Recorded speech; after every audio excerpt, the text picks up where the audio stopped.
حضرت خدیجہ وہ پہلی خوش نصیب خاتون تھیں جنہیں اللہ نے خود جنت میں محل کی خوشخبری سنائی اور خود سلام بھیجا۔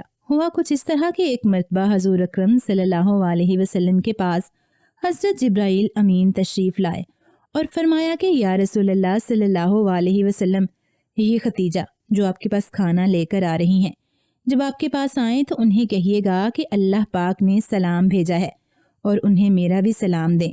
پھر انہیں جنت میں موتیوں کے محل کی خوشخبری بھی دیں، جس میں نہ کوئی شور ہوگا اور نہ ہی کوئی آزمائش ہوگی۔ قرآن مجید میں سب سے پہلے حضرت خدیجہ کو ام المومنین کہہ کر پکارا گیا ہے۔ آپ وہ خاتون ہیں جنہوں نے سب سے پہلے آپ صلی اللہ علیہ وسلم کی تصدیق کی۔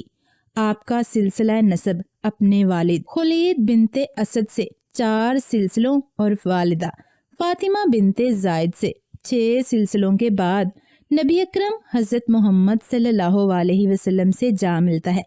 ابھی آپ کا بچپن ہی تھا کہ آپ کے والد وفات پا گئے اور والدہ بھی ایک جنگ میں شہید ہو گئیں۔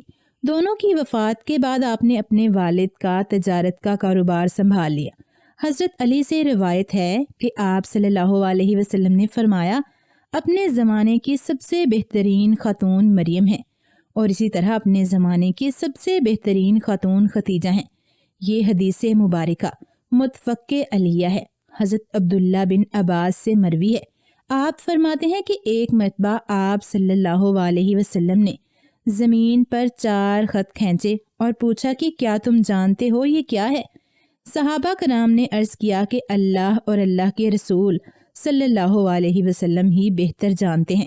آپ صلی اللہ علیہ وسلم نے فرمایا کہ جنت کی بہترین عورتیں ہیں، جو کہ حضرت خدیجہ بنت خولید، حضرت فاطمہ بنت محمد، حضرت آسیہ بنت مزاحم جو فرعون کی بیوی تھی، اور حضرت مریم بنت عمران ہیں۔ آپ صلی اللہ علیہ وسلم سے نکاح سے پہلے حضرت خدیجہ کے پاس 8000 اونٹوں کی کثیر تعداد موجود تھی، اس لیے ان کا شمار مکہ کے بڑے تاجروں میں ہوتا تھا۔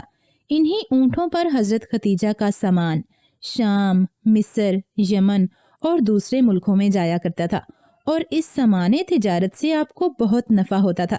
حضرت خدیجہ کو طاہرہ کے لقب سے لوگ بلاتے اور آپ کے کردار کی قسمیں کھایا کرتے تھے۔ پھر ایک دن حضرت خدیجہ کو حضور اکرم صلی اللہ علیہ وسلم کے متعلق معلوم ہوا کہ آپ صلی اللہ علیہ وسلم بہت ایماندار ہیں اور بہت محنت سے کام کرتے ہیں۔ چنانچہ حضرت خدیجہ نے حضور اکرم صلی اللہ علیہ وسلم کو پیغام بھیجا کہ میرا تجارتی قافلہ لے کر جائیں اپنی سربراہی میں۔ اس بات پر حضور اکرم صلی اللہ علیہ وسلم مان گئے۔ حضرت خدیجہ نے حضور اکرم صلی اللہ علیہ وسلم کو کئی مرتبہ سامان تجارت دے کر ملک سے باہر بھیجا۔ حضرت خدیجہ حضور اکرم صلی اللہ علیہ وسلم کی تجارتی حکمت عملی، امانت، دیانت اور صداقت سے اس قدر متاثر ہوئیں کہ آپ نے حضور پاک صلی اللہ علیہ وسلم کو شادی کا پیغام بھیج دیا۔ اس پیغام کو حضور اکرم صلی اللہ علیہ وسلم نے اپنے بڑوں کے مشورے سے قبول کر لیا۔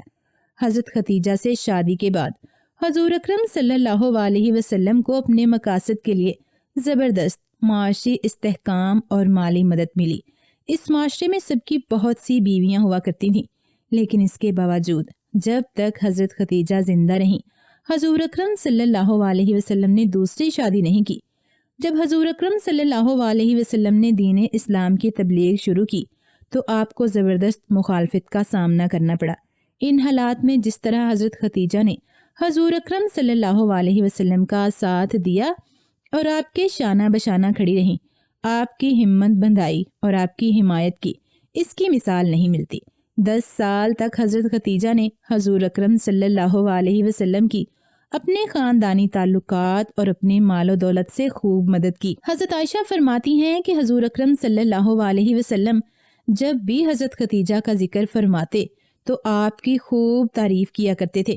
آپ فرماتی ہیں کہ ایک دن میں غصہ میں آ گئی اور کہنے لگی کہ آپ سرخ رخساروں والی کا تذکرہ بہت زیادہ کرتے ہیں، حالانکہ اللہ نے اس کے نعم البدل میں اس سے بہتر عورتیں آپ کو عطا فرمائی ہیں۔ تو آپ نے فرمایا کہ اللہ نے کوئی بھی عورت مجھے ان سے بہتر عطا نہیں کی، وہ تو ایسی خاتون تھیں جو مجھ پر اس وقت ایمان لائیں جب لوگوں نے میرا انکار کیا اور میری اس وقت تصدیق کی جب لوگوں نے مجھے جھٹلایا، اور اپنے مال سے اس وقت میری مدد کی جب لوگوں نے مجھے محروم کیا، اور اللہ بزرگ و برتر نے ان سے مجھے اولاد عطا فرمائی جبکہ باقی عورتوں نے مجھے اولاد سے محروم رکھا۔ 10 رمضان المبارک ام المومنین حضرت سیدہ خدیجہ کا یوم وفات ہے۔ آپ حضور اکرم صلی اللہ علیہ وسلم کی پہلی بیوی تھیں اور آپ صلی اللہ علیہ وسلم کو ان سے ولہانہ محبت تھی۔ اس بات کا اندازہ اس بات سے لگایا جا سکتا ہے کہ جب تک آپ زندہ رہیں حضور اکرم صلی اللہ علیہ وسلم نے دوسرا نکاح نہیں فرمایا۔ لیکن کیا آپ سب کو یہ بات معلوم ہے کہ حضرت خدیجہ کی نماز جنازہ حضور اکرم صلی اللہ علیہ وسلم نے نہیں پڑھائی تھی، اور اس کی وجہ یہ تھی کہ اس وقت 5 نمازوں سمیت نماز جنازہ بھی فرض نہیں ہوئی تھی۔ حضرت خدیجہ حضور اکرم صلی اللہ علیہ وسلم سے نکاح کے بعد 25 برس تک زندہ رہیں، اور پھر 10 رمضان ہجرت سے 3 سال پہلے آپ کا انتقال ہوا۔ اس وقت نہ تو کوئی نماز فرض تھی اور نہ روزے۔ یہی وجہ ہے کہ رمضان کا مہینہ ہونے کے باوجود کوئی فرض روزے نہیں رکھتا تھا، اور یہی وجہ ہے کہ آپ کا جسم اطہر بغیر نماز جنازہ کے دفن کر دیا گیا۔ اسی سال حضور اکرم صلی اللہ علیہ وسلم کے چچا ابو طالب بھی وفات پا گئے۔ ان دونوں کی وفات کے بعد حضور اکرم صلی اللہ علیہ وسلم بہت غمگین رہنے لگے، اور آپ نے ان دونوں بڑے صدموں کی وجہ سے اس سال کو عام الحزن یعنی غم کا سال قرار دیا۔ روایت میں آتا ہے کہ آپ صلی اللہ علیہ وسلم خود حضرت خدیجہ کی قبر میں اترے اور ان کو دائمی سفر پر روانہ کیا۔ بخاری کی حدیث میں روایت ہے کہ اپنی سب سے پیاری بیوی کی وفات کے بعد اگر حضور اکرم صلی اللہ علیہ وسلم جب کبھی بکری ذبح فرماتے تو اس کا گوشت ضرور حضرت خدیجہ سے ملنے والی عورتوں کو بھیجتے۔ جب کوئی آپ صلی اللہ علیہ وسلم سے پوچھتا کہ اللہ نے اب آپ کو اور بھی ازواج عطا فرما دی ہیں، تو آپ صلی اللہ علیہ وسلم جواب دیا کرتے تھے کہ خدیجہ کی محبت مجھے عطا کی گئی ہے۔